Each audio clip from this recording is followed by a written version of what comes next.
给我瞄准了打，给我瞄准了打。中国拳坛大魔王横空出世，两拳打躺加拿大顶级特聘拳王德里克，一觉醒来属于他的100万就这么消失不见了。加拿大赛事方为了能在中国拳坛站稳脚跟，不惜耗费1000万培养一位顶级拳王，赢了比赛奖金100万，输了比赛他照样可以拿到500万特聘费用。离多远都能听到顶级特聘拳王德里克打算盘的声音。德里克绰号狼人，纵横拳坛多年，只有一个败绩，巨额出场费给德里克的背景披上了一层神秘面纱。俗话说一分价钱一分货，既然德里克的出场费能有这么高，那么他的实力自然不是瞎吹出来的。负责迎战狼人德里克的中国小伙叫李辉，擂台上的他是凶猛无比的大魔王，擂台下的他可是一位人见人爱花见花开的大暖男。很多女性拳迷粉丝都特别迷恋李辉，2条中国区的冠军金腰带足以证明他的实力。面对比自己大了10岁的狼人德里克，李辉发誓一定会完成组织交代的任务，维护中国拳坛的尊严。话就不多说了，来让我们欣赏一下李辉的精彩表现。红色短裤是中国勇士李辉，白色短裤是加拿大特聘拳王德里克。别看李辉还很年轻，才24岁，面对比自己大了10岁的拳坛老将德里克，李辉内心毫无波澜，甚至心里面还有点小高兴。特聘拳王跟其他世界冠军和世界拳王可不一样，这个所谓的特聘拳王可是加拿大赛事方花大价钱培养出来的。虽然打的比赛场次不多，但每一场比赛都是高质量拳赛，所迎战的对手都是世界上1等1的世界拳王。擂台上的李辉即将化身为一个大魔王，与德里克展开对抗。凭他过人的意志力，躺了几个月之后呢，开始康复训练，然后呢就拿了很多冠军了。哇，这也是一个励志人物哈，是，就是告诉大家说，只要你废的，对你只要坚持哈，哇，太励志了。对，然后他是在2009开始恢复训练的，目前呢31胜8负，是3次 KO。李辉，他的特点就是这个力量比较大。是。从2016年开始，打武林风，跟随武林风远征布拉格还有罗马尼亚。他自己觉得呢，就是每一次的比赛都是一个经验的积累。就是尽管德里克很厉害，拥有数不清楚的冠军奖项和奖杯，既然他选择来到中国踢馆，那就要做好随时被打晕的准备。中国人自古以来就是不惹事不怕事。德里克为了拿到巨额出场费和巨额奖金，只能被迫听从加拿大赛事方的安排来到中国踢馆。不过以德里克的个人实力来说的话，德里克要想在中国立足站稳脚跟是一件非常容易的事情，只是这一次他却遇到了一个非常棘手的中国勇士。人不服老是不行的，拳怕少壮乱拳打死老师傅的魔咒一直在德里克心中游荡。久经沙场的老将德里克来讲，李辉的确是新人哈，经验不足。所以从战绩上就可以看得出来，李辉有2胜2负的战绩，而德里克31胜8负，还有一次平。李辉就不管对手是不是老将，是不是很厉害，他就是打自己的组合这一次他是跟吉祥一块训练的。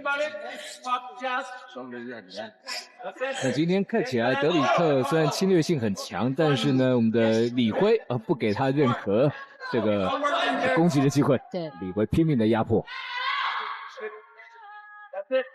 当然，其实这个蓝方德里克也一直想消耗我们的李辉的体力，可是这一次李辉特别加强。李辉真的很年轻，面对眼前这位久经沙场的拳坛老将，依然表现出了常人所不能拥有的冷静，该出手时就出手，不该出手时就冷静思考。怪不得李辉能在中国区斩获2条冠军金腰带，原来李辉是一位靠脑子打拳的选手。在中国擂台能靠脑子打拳打赢的选手真的不是很多，尤其是李辉所在的轻重量级这个级别，像这种智慧兼实力并存的选手真的不多见。对，就打得太专注了。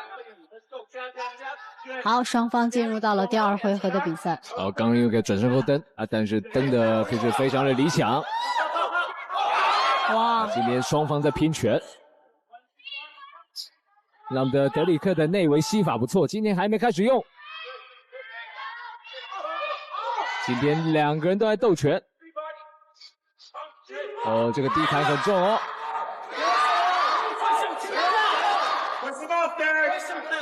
今天2位棋逢对手，真的都好硬啊，好难打。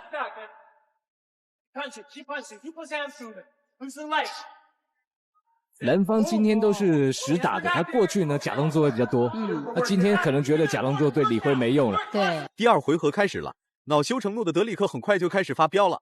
在此之前成熟老练战术打法沉稳的德里克，此时此刻变得异常暴躁，看来是李辉的针对性战术起到了效果。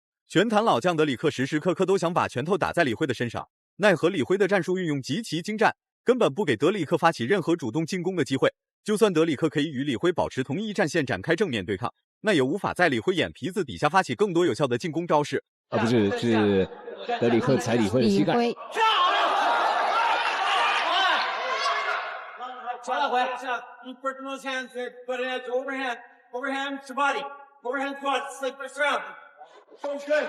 其实刚刚这个蓝方的教练呢，讲一个 overhand to the body， 就是一个后手大摆拳打到身体，这个动作是很难的事情。一般后手大摆拳打头的，我再来看看他后手大摆拳怎么去打到身体。可能德里克也听懵了，怎么打？对，他也不知道这一拳要怎么打。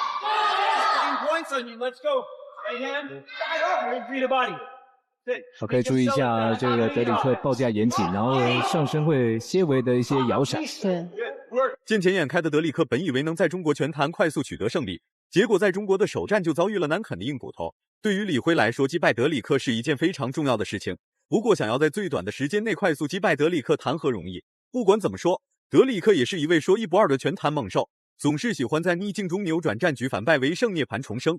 然而李辉也不是什么好欺负的善茬，拳法出众的李辉时时刻刻都在与德里克展开对拼，不管打得过还是打不过，李辉都不会轻易放弃与德里克的对抗，坚决不后退是李辉的底线。那还很难讲，是有些老将会有一些的方法来骗你的。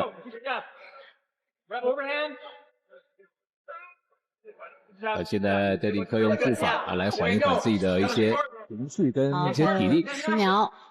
漂亮！那李辉打到一拳。又到了第3回合。是。那李辉上次打西亚站他说最感谢当地的华人，在称重完之后是送上这个热腾腾的鸡汤，哇，充满中国味，让他感谢到现在。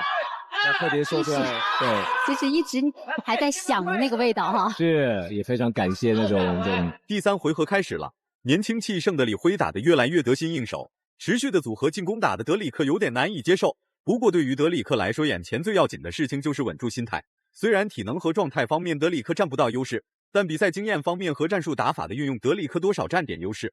此时的双方都已经打上头了，甚至连腿法进攻都懒得打，直接就采取了拳击对拼的方式与对方展开激烈对抗。偏偏就是因为这种状况，才是最容易出现意外的事情。双方都打急了眼，说不定会使出什么违规招式，或者是明令禁止的进攻招式。手肘一个小对，就是他是这种连续的进攻，而且他手肘是有点顶这个我们的李明辉的李辉的手臂，而不是他的头，但是一样被我们的没有裁判给抓到了。是。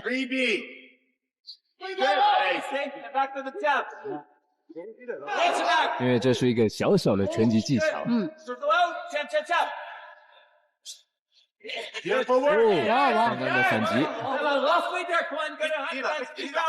好，希望这个李辉的体力还够。因为看起来他应该没问题。对，看起来德里克还是生龙活虎的。对，24岁的李辉对战34岁的德里克，看似李辉不占据大比分优势和比赛节奏，其实德里克才是处于劣势的一方。从比赛对拼上来看，是分不出谁胜谁负的。随着拼拳换脚频率的增加，李辉一直在进攻，就算是顶着德里克的进攻也要发起进攻。这个现象最起码是在裁判眼里是加分项。然而德里克一直在往后拉扯，暂避锋芒，但还是会和李辉时不时来一波换拳。俩人已经完全放弃了中远距离的对抗，只在中近距离展开激烈拼拳，甚至连腿法进攻都省略了。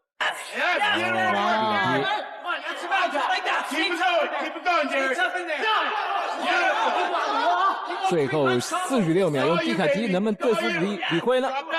李辉会不会痛了？看起来李辉跟牛一样，不怕了。好，这个击服有没有效果？哇！好，又踩了一下李辉的膝盖。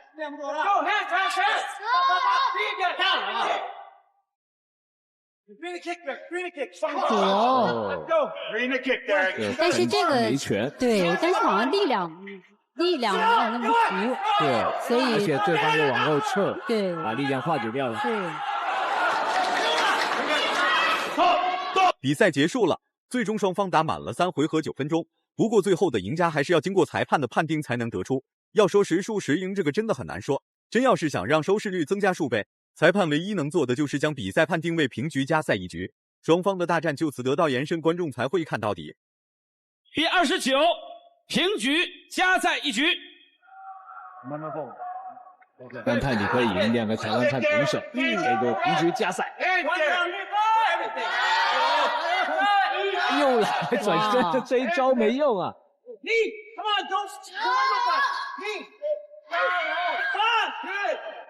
这个对老将是比较累的，对，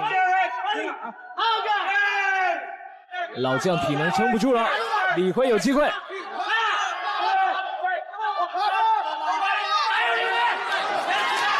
最终双方还是来到了加赛局，不过德里克的行为已经被裁判注意到了，结果到了加时赛的他还是不老实，最终被裁判扣除了1分，这1分直接就让德里克远离了胜利。从他表情上不难看出，此时的德里克已经尝到了失败的滋味，这个味道十分不好受，但又不能不接受现实。他是用手肘啊，要把对方的手给剥下，它是一个剥的味道，其实也不算是一个攻击的味道啊。但我这边也不是帮这个蓝帮讲话了啊。因为拳击有很多手法，对，那有些手法是裁判可以接受，有些手法是裁判不能接受。对，在我们这里这个是不允许。对。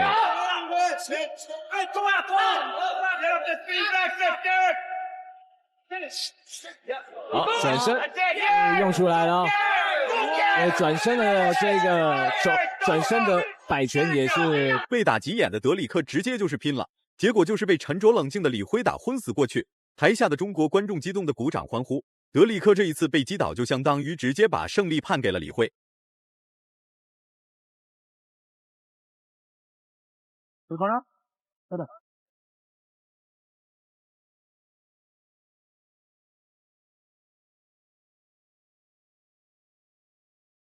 现在宣布比赛结果。最终李辉获得了比赛胜利，不仅拿到了属于他自己的巨额奖金，同时也让加拿大官方意识到了中国力量的恐怖。这一战不仅赔了夫人又折兵，还让加拿大拳坛遭到了重创。如果满分是100分的话，你会给李辉打几分？视频到这就结束了，咱们下期不见不散。